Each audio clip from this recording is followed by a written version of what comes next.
দিল্লী বিস্ফোৰণৰ পিছত অসমতো এতিয়া এলাৰ্ট দিয়া হৈছে কেইবাগৰাকীও লোকক আচলতে গ্ৰেপ্তাৰে কৰিছে সামাজিক মাধ্যমত পোষ্ট দিয়াৰ বাবে কি অসম অলপ বেছি চটপটীয়া যাকে পাৰে ধৰিব বিচাৰে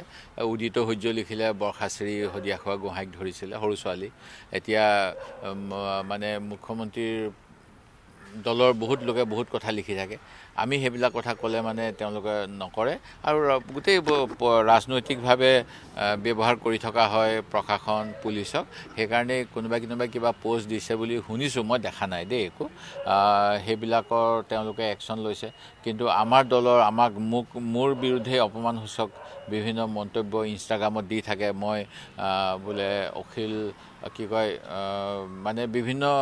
মানে আমাৰ দলত মই কিবা যুঁজ লগাই আছোঁ এইবিলাক কথাও লিখি থাকে এইবিলাক কিবা তেওঁলোকে কৈছিলে এইবিলাক মিছা কথা নক'ব বিজেপি দলৰ কিন্তু IT চেল 1500 টকীয়াসকলে এইবিলাকেই অনবৰত ভৰাই থাকে আৰু বেলেগ দলৰ মানহানি কৰে সেইবিলাকত একো একশ্যন নলয় তেওঁলোকে আচৰিত কথা